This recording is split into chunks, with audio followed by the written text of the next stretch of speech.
ba sababun gabe ngono kan kawani kari ida galla man na ganta surun kalli lillahi dun gurja ida gana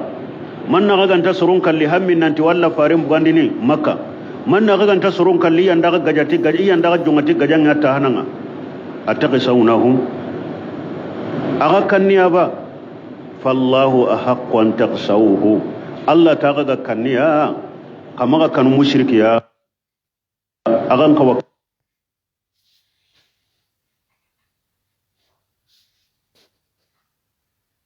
aga sondo mun ajare ne aha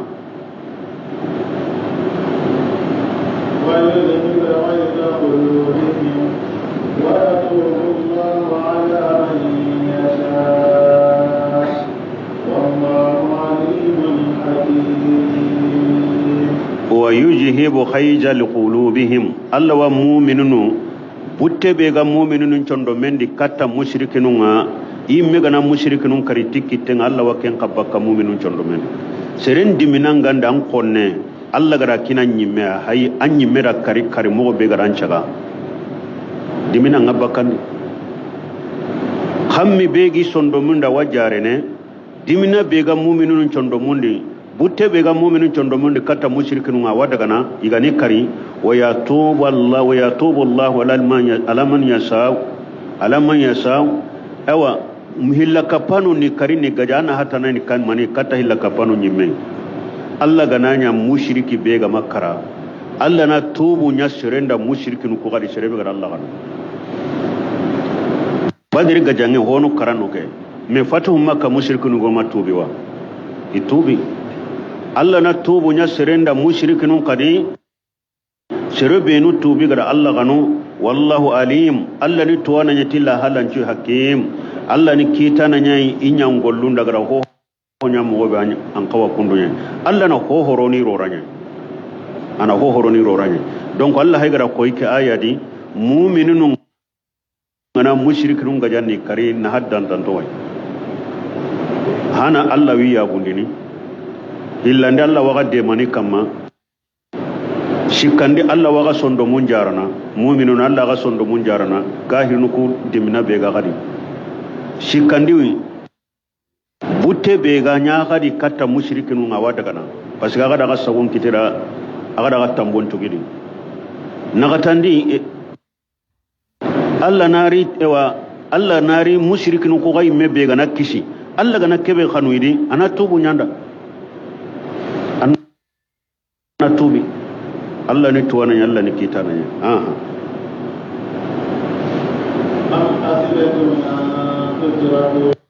ولما يعلم الله الذين جاهدوا منكم ولم يتخذوا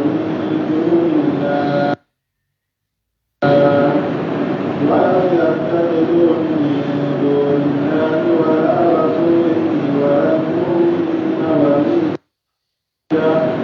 والله خبير بما تعملون يقول تعالى Allah wa konno kamane be kala unte gan am hasibutum Allah ti mu'mina ga kunda jigiya ba an tuturaku tinke walla wa ga tokono kundunga nan ta gani mu'mininu nyai na ga toko kunduta ho wa kaman ken islami nyai ken mu'minin nyai walamma yalamillahu alladhina jahadu minkum nani Allah majarabu liti shirebe gani jahadun qur'ana nga kenna bange soron kutunda nanti karasani mu'minine jahadu nyangana nyani mu'mini timmantenya ni kenna bange soronda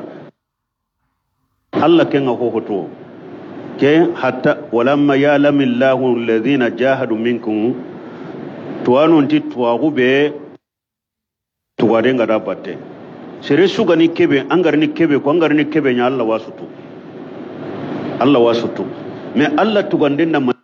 ni kama angana honya bire kebe an tugadenna kundunya sere suga ni kebe ko angarni kebe nya Allah watu kan tan tugona hilo angana nya birabe iwati ni keni tuwagu be angada nya tugadenga dabatte honu gati ayi tuwagu be ga bangene hadamare munda tuwagu benga bangene hada nam bangande hadamare munda gellanga ni jaharu nyangane manga ti jangaru nyangane soronna kentu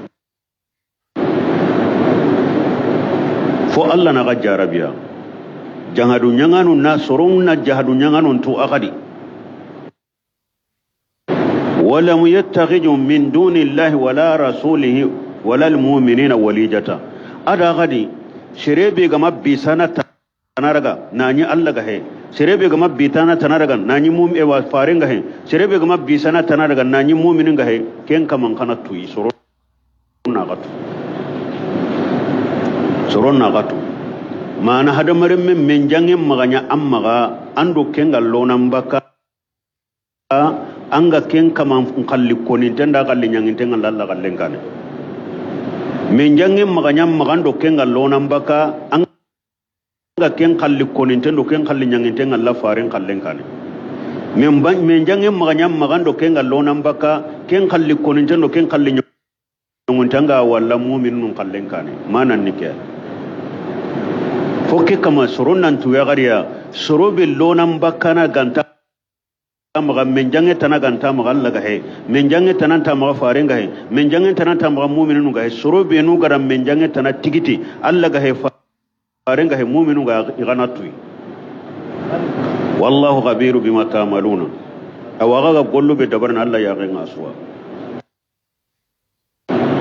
Allah ya ga aswa boke aya ame gaberu qur'ana di oti qur'ana bun kasirin gabana qur'ana tafsiri to qur'ana awa qur'ana tafsiri ti farin padisunwa ati walijata bitanatan wadaghilatan bal hum fi jahir wal batini ala nusuhi lillahi wa lirasulihi ati mu'min timande ati bitanatan ni maniya kapallema ando kebe gallonan bakka me kamma ati mu'mini hum fi jahir wal batini mu'minin cellanda nogoncho ala nusihi lillahi wal rasulihi ani nogon qur'andini Allah dinanyara Allah da ani nogon qur'andi Allah dinanyara ani nogon qur'andi Allah farenyara ahajun tasire suddigame Allah kallemure ahajun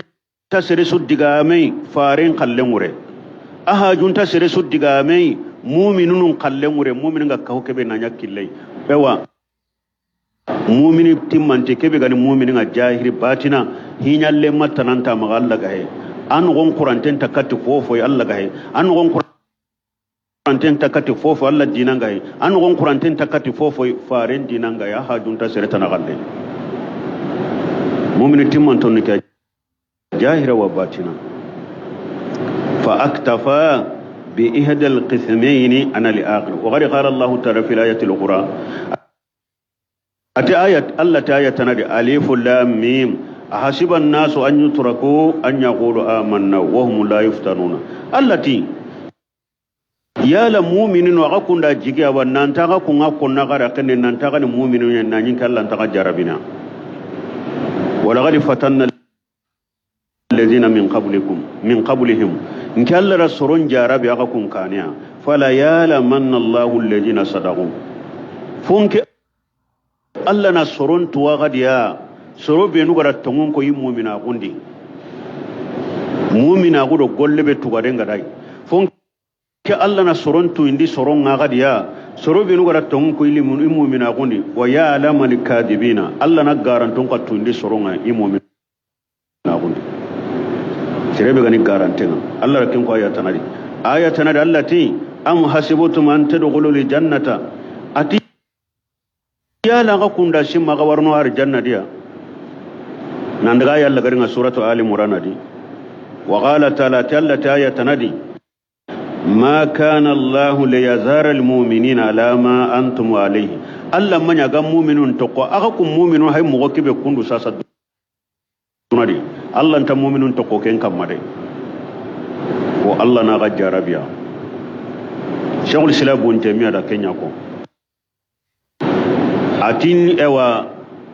هذا مريمو مؤمنينو كني مؤمنين كني منافقي تامي بيغا هذا مريمو نچنچنه ني بوغو ميري اوغا مؤمن حقيقة تونو اوغا منافقين تونو أتي كني جاربون دو فتنة نوين جاربون دو فتنة نون غناري يعني أنغا مؤمنين تونو جاربون دو فتنة نون ينقو تامي بيغا مؤمنين نقرو منافقين korini medi osugana to kundu ngamme kamano fitina nu ngamari jarabu ngamari onta sere sutu besu tigani islamiya besu tinini mu'mininya ka fitina ndo jarabu nganari ya no ga bakka medi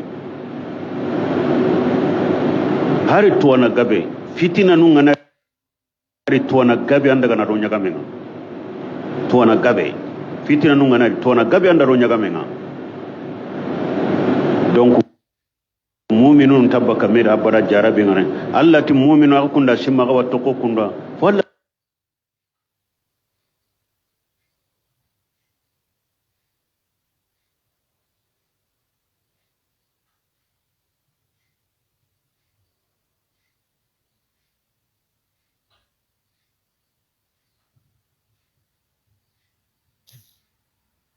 nanya mu'minin annanya sabat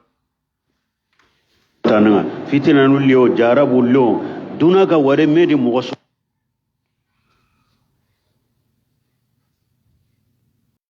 ma kana lil musrikina an ya'muru masajid Allah ta maka was mushriki da antike walla misiden cigindini an ya'muru imara ni cigindin da nyai amma ga wa mushriki ran nan tan Allah misiden cigindini misiden cikiti cigi mo gonu hilya cigi mo be gani manawiya nga aro cigi mo be gani hisiya nga hisiyan cigindi mo gonni kanga na misiden taga iwati ni kenda hisiya manawiya ni kenga nallo misiden din nambatari awa mushriki maga wa ku hilli sunana mushriki anga mushrika gondi amma ga wa miside sigindini parce que anga na sigindi Allah hajunta misidi siginde Allah nta mushriki golleraga Allah hajunta mushriki miside baraji sunta magadi mushriki ngana miside cigin silami non ko ne rasalli ne me baraji sunta kem magadi donc amma ga wananya baraji ntam magadi ahillandi mushriki maka watike warono misire ndo kiendo wuro ngasalle ni ngabatini parce que Allah hajunta mbati laina asrakta la yahbatanna maluka angana hillandin ka walla ngol lembonon tanyani Allah igara kenya koore amma kawa mushrikin nan tiam miside sigindini tagande ga namma ka wanyana antarge nanda batie ga namma ka wanyana misire nugonde antarge nanda mani sabuda shahidina ala anfusihim bil kufri mushrikin nyimme sedin tengidu kamati kafira kuma mana hari mushrikin ngama ko ay miranta ko ay me konin ta konira kadin kene mushriki nyai me ala halanga koini agalla hala be kamma kenga koini mushriki nyani ay me sedinte againa kulli mu go be dabari ay me sedinte nga kamala hala ke wa sedina kaman nanti mushriki nyani kenya Allah gati sahidun ala anfusihim imme ali halanga sedini kamma nanti ni kafirunu nyai donc kuma ga wa miside sigindini ulaika kukama numpai habitati aluhum ko gollum bononten ada miside ke siginde hisiya gollem bononten yani mushrikin batin miside nda gollem bononten yani o fin nari hum khaliduna e wallahi garaqaina jahannaba imbe nyari waddu menadi inta baka mushriki ikhwanu golle sunta bononta mushrika ko ngadunadi golle sunta bononta mushrika ko donc kya sabuda hadamare mun nan kawi hamme nyana nan kirni katti tawhid nyai nasoron bugu shirikundi Allah haigara koyre an gani mushriki nyai an misidi siginten na hanta an gollen bononte nyani an gani mushriki nyai an nan batin mishirundi na hanta an gollen cu bononte nyani e wallahi garan du mina jahannaba yimbe nyani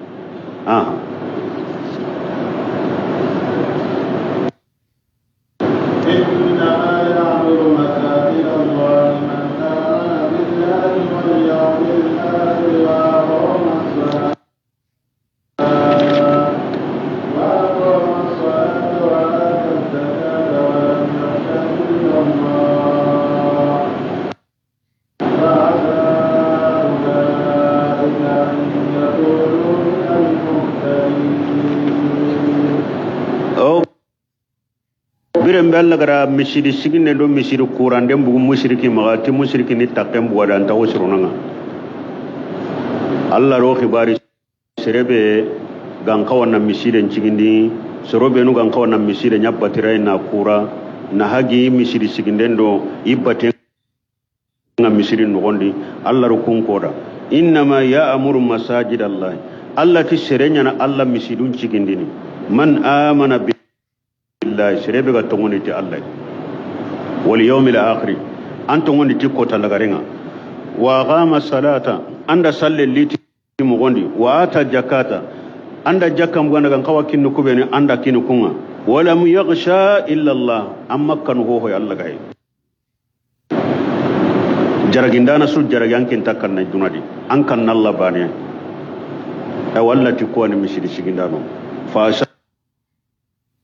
ulaika an yakunu min al muhtadin asa Allah khibarende wajibi ne haqqan to ngunyani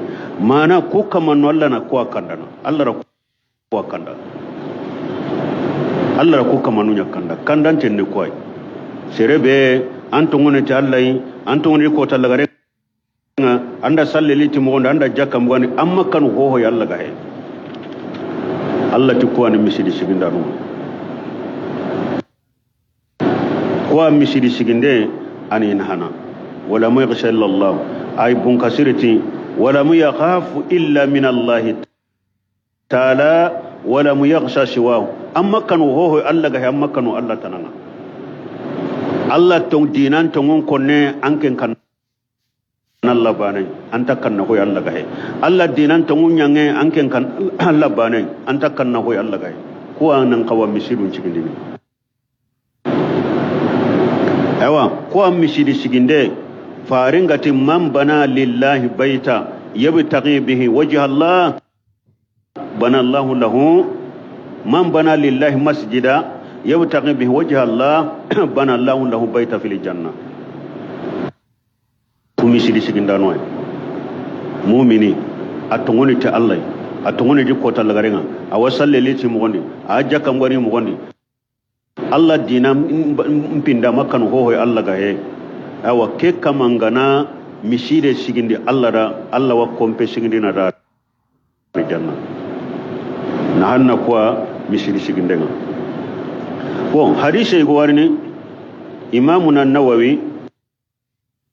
awa hadise kero ke aya kapame riyadu salihin adi nanti ija araitum man ya'tadul masajid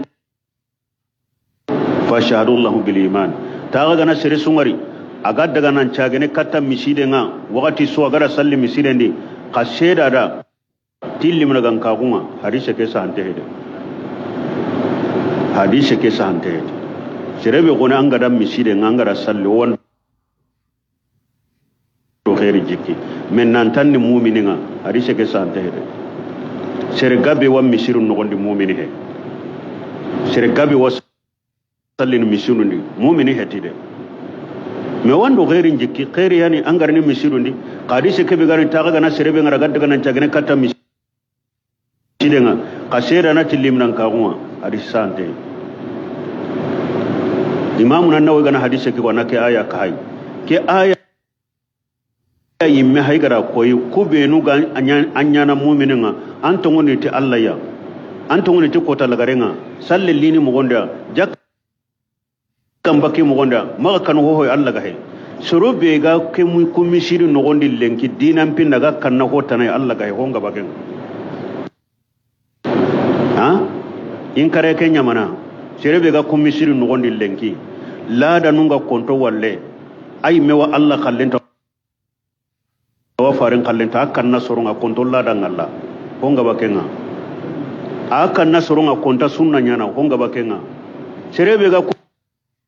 kumishiduri lenki na burenga maga jakanga tabakati mo honga bakenga serebe ga kumishiduri lenki farlan challu ku garantani timo honga maga honga bakenga hadise ke sante de iriyari sarhandane igora hadise ke sarahu ati manna koino na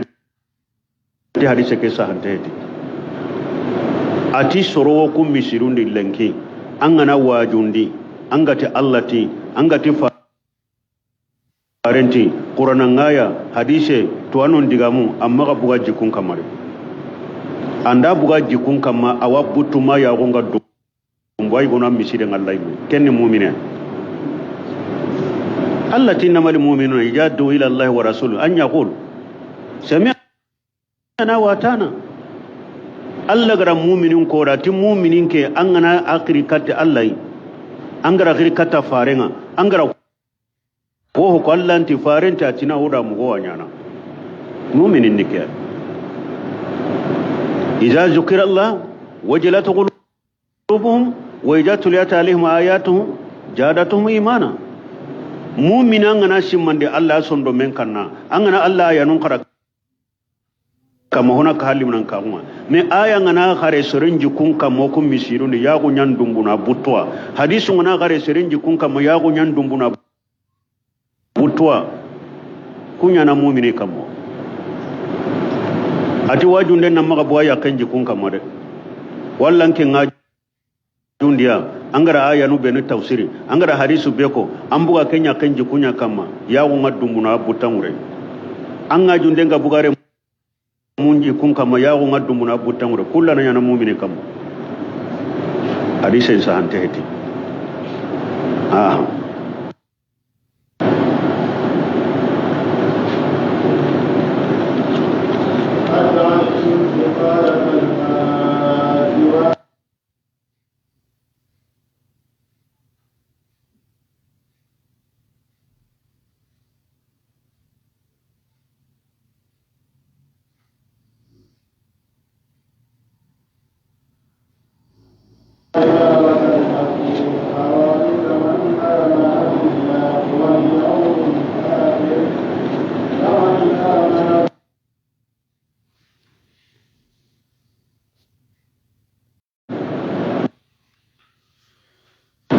التي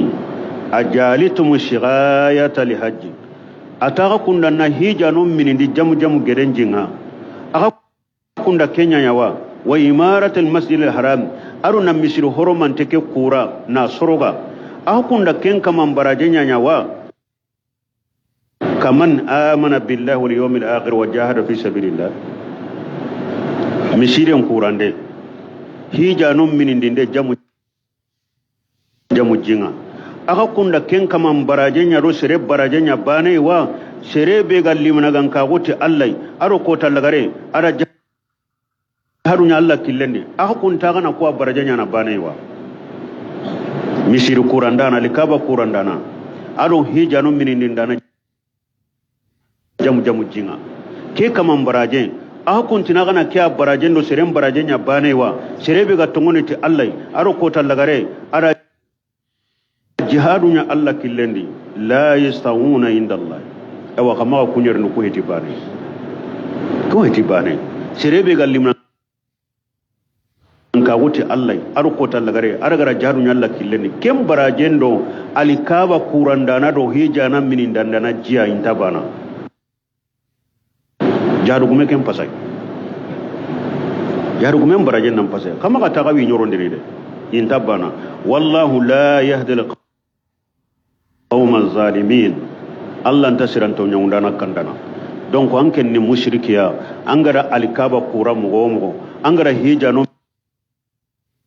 من دي جام جينغا مغومغو كيبي غا تونغونيتي الله ارو كوتا لغاري اغرا جهارونيا الله كيلندي اندان تابانا بس غانك مشركيا الكابا كورا يكي ارو انغرا هيجانو كومي جام جينغا تا هو سرون الله نكو بس غان مشركيا كي غا تونغوني Allah atongoni ti kota len ara jaru nyalla kileni akan tabana kama ke nyorondi parce que quraishi sero goro kuy gonu ni du katati kenya ihilla kapa okeri ti kunga likaba gollenga iwa hija no minindini bo hari farince gonu ko be no tongoni ti Allah keta aro kota le gara jaru nyatti kunnam pasukunga Allah ta kan tanyira na ikhwani jahadu awakka manan koni qur'ana di sanka ke sura me jamanu wa jamanu dillenki silamin wa silamidu lenki kunga nakati na hari jahadu nga yanun korogoti ti segenyenga ni buyo qur'ana di wabakati tanki jamafu kapeke be gallingira honon ta hari jahadu kemme konne munda ko nanti serenga ni kafirin ona kar ona gaja serenga ni mushrika ona gonona gaja soro imi gonun ta ko aya imme kharange munda qur'ana di gadi tanki ga jama fuke be kappe munda onuna gare ti saudi gam koy ti saudi ati jahadu tinta jahadu nga yanu nyimme karana inta jahadu me wajunde nyana anda gare sitia haru kumbana ana saudi ar jonka numutu angi terenkana angari kitabu mutu angari idris nun terenka anga jahadu kubari nyini mai ga konno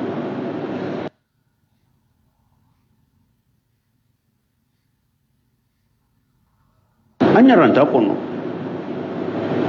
saudi amati wasire kapame gare kamma ikun tauhidi kyani magai sunna kyani magala man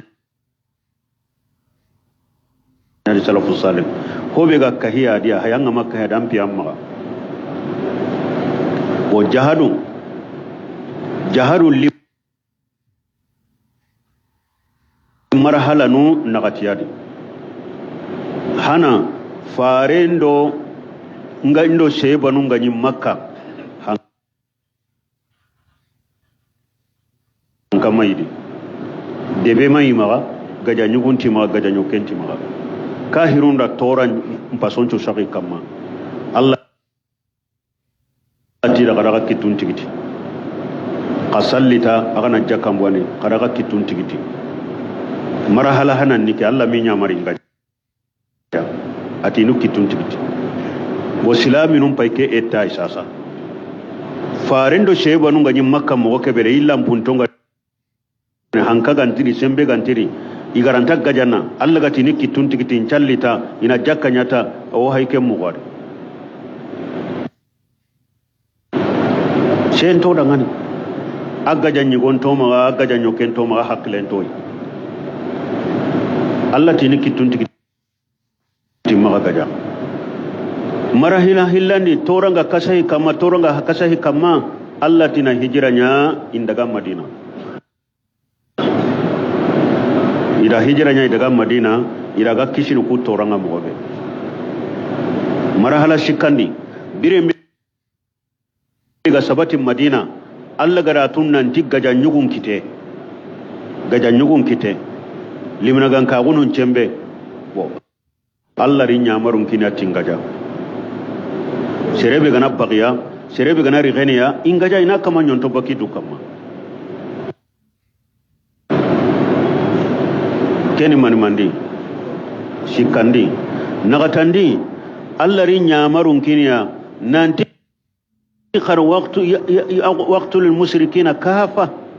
ken aya gari atiqara hillaka panan chugaja komi kunchu ga kahina ga kungaja mo marhala nagatandi nikya gajang ngiri keta ogora hillaka pana sungaro nan kalliya gajang nyano dan naga wo fa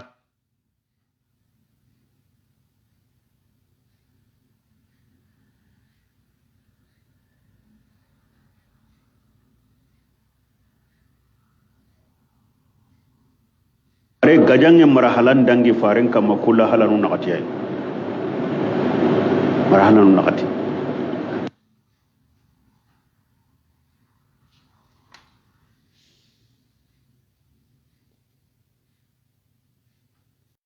angaro dawa ngaranga surong kelli tora sugan kita dawa ken nogondi andu jihadu annan cabari tora kewre na hada marmuku tora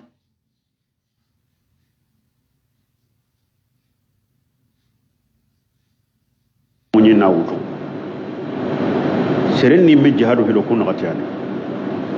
yara jihadu be garo dunai hilo angana ke ho ha hilo adi me jihadu ko jihadu na gatiya holowa eska ko jihadu na gati sabata me kam hilo pasi gara ko fahamu mo sire pasi ga ogana ko tawsiri ni aga watti gono aga wa khenkene balaw gore nyani de duna to agundo duna hinum parni jongi ko lenke angara fitina sungari dunadi angara balaw sungari dunadi angara nyagambe sunya dunadi ngari dunadi o jamanu kuma kwa hamuni bugumedi o jamanu kuma kwa harani hamuni bugumedi qur'ana tafsir ta qotten ko na gawara kenta ho hamuni sare dinandi angu ke mu majina kurungwai anta fofo hamu anta dagararo lirasu ketanandwa angada ngari harisa kumara hakatu be ga duna de harisa sunnan karamon do sunnan tuwanu ga tawunu jamane ken no honu ni nya jihad gumi honun tinya na jihad gumi ko ma fami ima salafu salihun ko diga mun karani fa ko be ga ni jihad wannan to ko be ga hiti jihad wannan to ima kunya hamu kenya ne harisa honun gidu dambiri katti tuwa harisi ga tawunu nanti mura hakatu benu do ko benu ga nanti jihadisu na salama gun to ngomondi nani kafirun cero formento nyani amma rinya gambin tenta saudiya ma saudiya ulama no ko sitino lidita bandi suga duna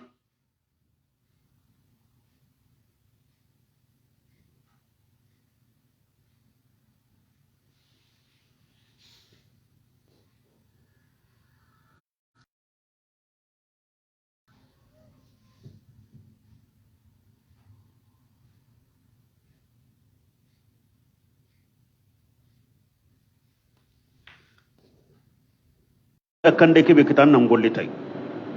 an jihadu sikandi kata nyime dawa nya katai an jihadu na katandi kata nyime tora sugan kita dawa no golle sabara wure an gana dugute ke an daga shaytane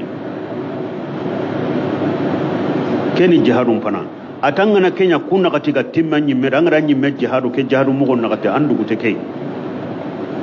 an daga nan minna daga katti shaytane ganna jihadu hillandi shaytane jihadu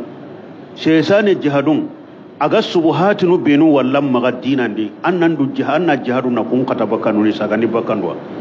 shaytane ga sahawata gan Allah yonkin lungu benu di dinandi adan dunan birendi anna shaytane jihadu na kun cagandi shaytane gan shikandi de berunu shikanu benu ri tikatanga shikanu be gallim nan kagun naga sinam maga na joga maga anna shaytane gajanna kun cagandi shaytane galla nyini bururu beritini katanga am birendi am batundi anga hobenu nyanati sere anga hobenu nyanati dunande tere du koyudo hoyinu benu agirti ni katanga anna jihadan na kuncha gandi keni shaytan ga galle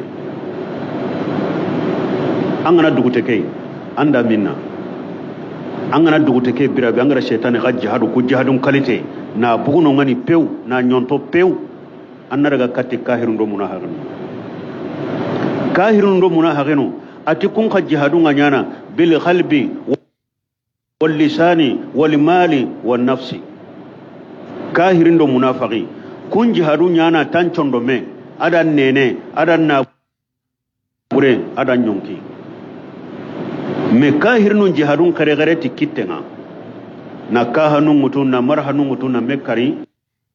كاهرين جهادون كريغري تي كينا منافقين جهادون كريغري تي نيني غانا دليلوم بانغاندو منافقين جهادون كينيا na dalilum bangandira qur'ana na dalilum bangandira sunna munafiqun jihadun ti dalile nene kahirun jihadun ti kahama donc ati sere be gana ku marataba jihadun danke marataba keta ati sere be nu gana kutti mandiani ankenya Allah komonga Allah komo be nu ga kanu Allah igati nu ulama rabbani anya kunga awa jihadun ni ke marataba sere be gana jihad martaba mutu kundu sasa na hay yo gelli kembire nga serebe ga duna daga tikena jiharu nyen aga jiharu aga nta jiharu angana jiharu martaba nun kara kundu anga daga rantunu kitabu nyanda bar ko kanne ma mo kuna tafsir nyer waranta kenchuritini kitabu nyanda barintena ke kanne ma surutunu be ga jihadun chartinga ni kebe saratinu benu gai keni jihadu wawa kehti jihadu wawa kitabu nyanda baraka ne maga serebe nda kun karane an daga rantu dunadi aha ora ke ko timani o gari jihadu nu kun ayre ewa Allah ti ati serebe ga tongoni ti Allah aro ko talagare agara jihadu nya Allah killendi kendo mushriki lan tabbanono anke ngara alikaba kura na hijano minindi jamu jinga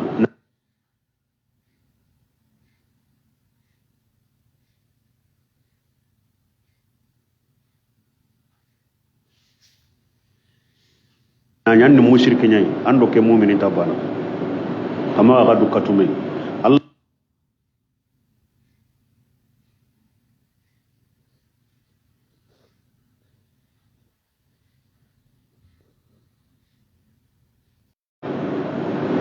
sedum pure tanga de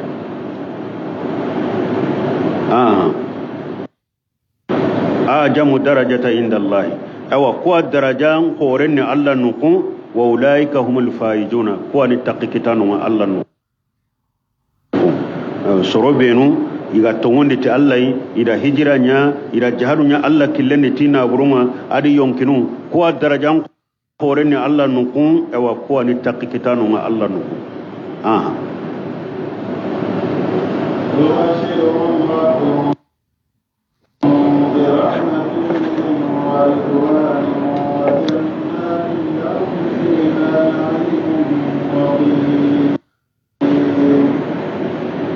mu'minin nukoni kube nuga mu'mina ko igara hijira nya igara jihadu nyalla killendi tinna burundi yonkinunga alla wi nyakalini yo malaka man kotati nema bega gille alla yimme alla wi nyakalini ta alla dungainga nan talla dungantengi wure alla wi nyakalini ta arjanna kebe nema gano gondi nema kebe aga dumena ganta gilli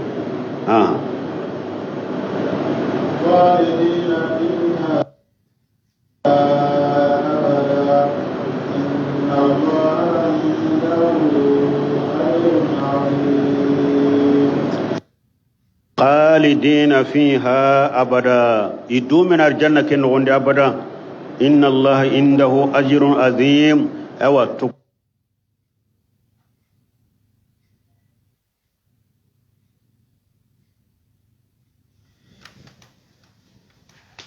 wari korenya na Allah nukunga aganya ni kuma mu'minunda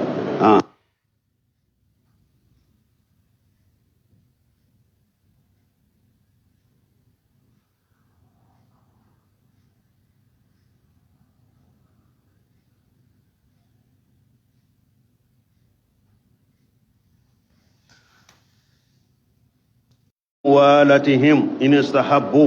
alla rukaba ampa ba alle menwo maganya bisallemai maganya kanallemai in istahabbu ay aqtarul kufra lil iman iga nakafira gunchu gandi limna ganka gun kamma maginya bisalle maginya kanai ewa serebe ampa ba ni alle menwo amarin tinten tananni ada kafira kunya sugandi limnan ka gun kamma an kendanya an kanan lemai na kanan condo mendi na nyambi sallemai gongo bega katandangan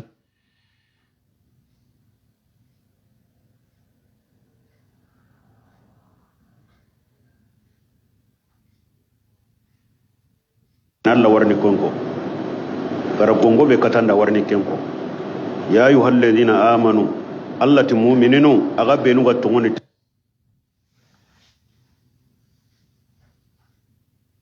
تالله تغني حقيقة لا تتخذوا آباؤكم كما غا هابنو رغده وإخوانكم كما غا آخاقنو لغا وأولياء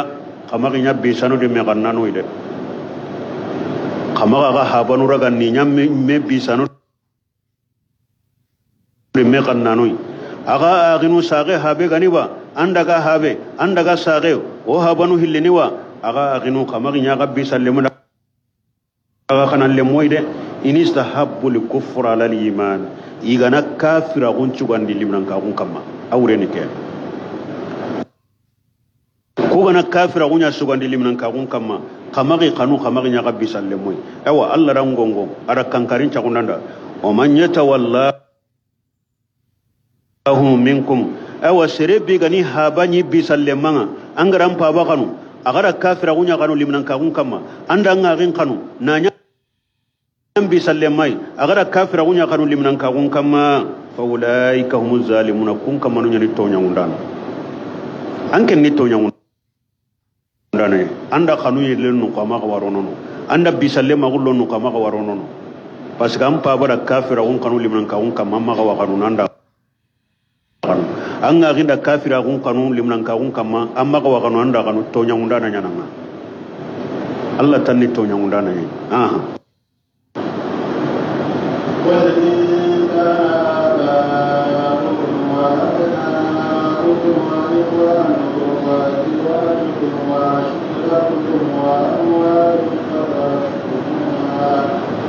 وأموال اقترفتموها وتجارة تخشون كسادها ومساكن ترضونها أحب إليكم من الله ورسوله وجهاد في سبيله فتربصوا حتى يأتي الله بأمره والله لا يهدي القوم الكافرين. آية كبيرة دانجي أو الله القرآن دي لا تزيد قوم يؤمنون بالله واليوم الآخر الله تنتصر سنيني سيربي تونغون دي الله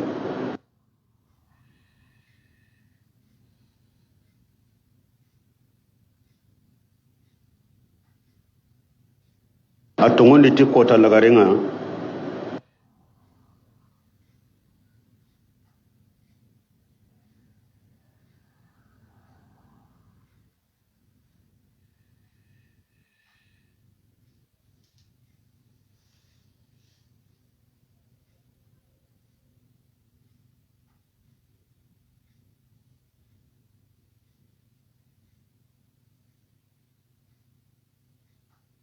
angara ampaba adam marentinto angara kunya sugandi fare Allah kama inna lillahi wa inna ilaihi raji'un.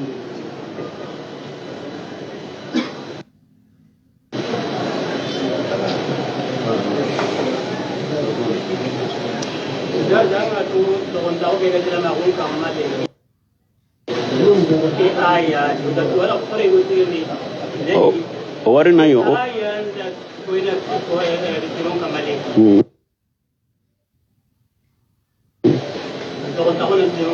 warna yo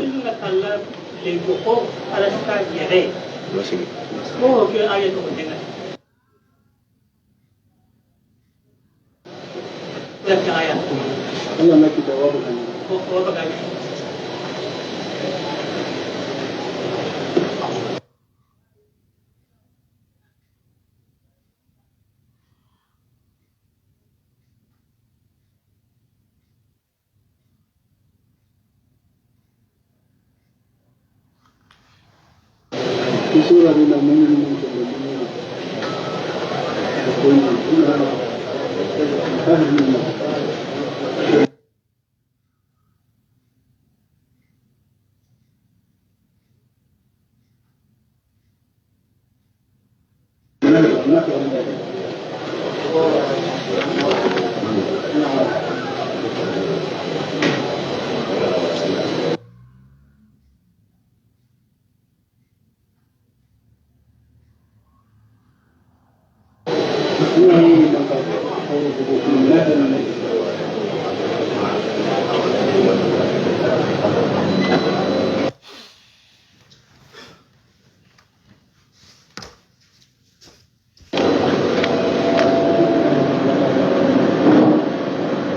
kiaya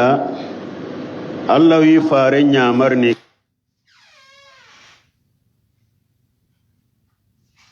kamane be kallangunte gani tana kankarin cagundi soronda na go sorongongo serebe gari soro adam maremu adam kabila angada isutu Allah kama ni tu faren kama ni sugandi jihadun kama Allah killende faren nangongo anam baga yang kata bega tagunu nandu wana kanda manin tunu Afriki silaminunga ugara sunyagambi watini ho higo wa silama gun chariyandi silama gun piye igo ani kenga wajibi igo ani kenga silama gun gatina al wala wal barau kenyan tuno magaire manando serebe gan kawanyana bane na me khanu ngolli dome adande serebe gan ma kawanyana bane na me khanu ngolli dome o kuda kya ko so bakano alwana wal barawda kem buguna tasu bane qakurume kama me sapute maga sere tegari maga sere jikuko الولاء والبراء ando karasan ko me kanu ngama ma ko me kanu ando karasan ko kapi ngama ko kapi itini ke ala الولاء والبراء silama ko ke piye gwani ke me kian tuno ko ma ko to na kiya buguno pew serebe ga ke konni serebe nu gama ko me kanu kama me kanu serebe nu gama ko kapi kama kai serebe nu ko kama bisime ti dictateur awa ko be nungu dambinu kata sunan karamu wa ngamata sude I khalibai ho gabe kenya ni raken angana tuana igo kibarin ke karasa birama wa tauhidin konno de awaseni nate wa kenni dictateur nyai mene ko be nungu dambinu kata sunna ke me ke iya diga mune ko walau kero barawi da buguno pew wo ke aya gara terenka ke Allah te qul ma mara konida in kana abaukum gella gana nyaga habanu ganya wa abunaukum ara garimu wa ikhwanukum ara gaginu wa ajwajukum ara gayaqum wa asiratukum ara qabila wa amwali iqtarafutumuha arunna buruku be aga gari gollini kita wa tijaratu taqsawna kasadaha ada aga jagunde ke be aga kanna perdinga wa masakinu tirdawunaha aru kashiruku be aga gari taga aga nyagalini tiya ahabba ilaykum min Allah gelli ko aga linga gara dina Allah wa rasulihi gelli ko aga linga gara dina Allah farenga wa jihad fi sabilihi gelli ko gallinga gara dina na jihadunya Allah killendi fatarabbasu qatawa ganin Allah terinka qatawa gan terinke hatta yati Allah bi amrihi ma Allah gandinya marulli tikata gai agara ga gollenya qatawa ganin terinka bo tawsirin da non tire gongonta bononta kai hatta yati Allah bi amrihi Allah ga keberi tini katto amaken duranko ere suwaga gara kuwa wara Allah dinan kane aka gana kuwa wara faren kallen kane aka gana kuwa kanun nan koto jihadun Allah killen ne aka daga golle nyare kata nin ketten kaminya